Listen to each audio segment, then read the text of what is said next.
Hi, my name's Tam and I'm the Head of Growth at Web Profits. Today, I'll be outlining the process that I recommend for selecting a new CRM platform.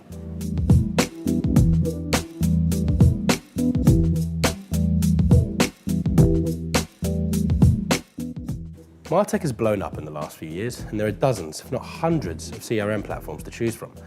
I won't be recommending any specific platforms as I believe there are different solutions for different businesses, but I will be sharing the process that I used when we decided we needed a new CRM earlier this year. As with most projects, it's best to start by writing a brief. Outline all of the problems that you believe a new CRM will solve and all of the features and benefits that you hope this new CRM will bring to the table. As well as give you a reference point when conducting research, it can act as a proposal document to get the new platform approved by your CEO, director, or manager. Once you've compiled the document, I recommend you take the features that you've identified and list them in a spreadsheet. Make a note of whether they're nice to have or non-negotiable. A few things to consider that some people neglect are how much support is there in the onboarding process and what level of support is provided ongoing. How does the cost change as you add more team members? And how does the cost change as you increase the number of contacts or emails? How does it integrate with the rest of your tech stack? And how much tech or development support will you need to set it up in the first place? Does the platform invest in creating new features? These are all questions you should consider on top of your unique requirements for a CRM. Now it's time to see what's out there. There are plenty of well-known CRMs that you should take the time to check out, but also search for CRMs that are specific to your industry.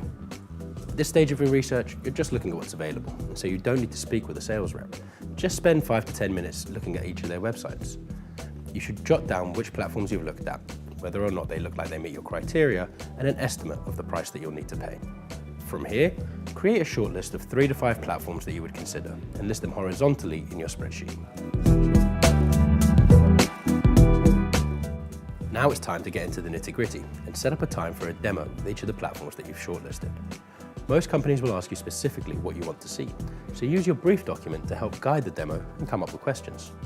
If you feel comfortable doing so, send the brief to the person providing the demo beforehand. This can help them get a better idea of what you're looking for, so they can deliver the information that you need to make a decision. It's likely that the demos will uncover features and benefits that you hadn't considered, and these can be great, but don't let them distract you too much. Make sure that you don't compromise on the features that you've already identified because they've promised something shiny and new. Take notes of all your demos so you can keep track of what was discussed and then go back to your spreadsheet. You should now be able to list which platforms are able to deliver on all of your required features. If not, go back to them and ask more questions until you are comfortable that you have all the information you need. The next step is harder than it may seem.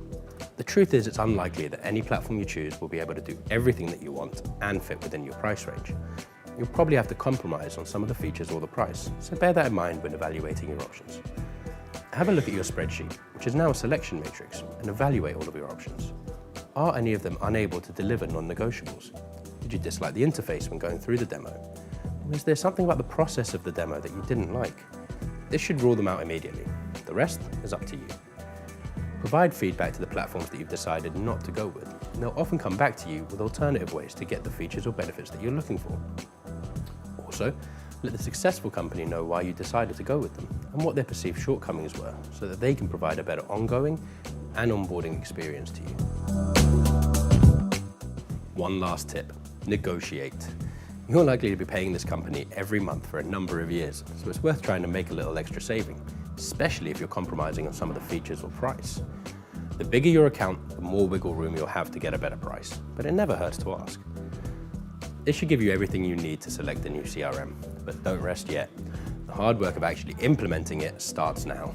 This is particularly the case if you're transferring from an existing CRM, so good luck. Thanks for watching, and I'll be back soon with more.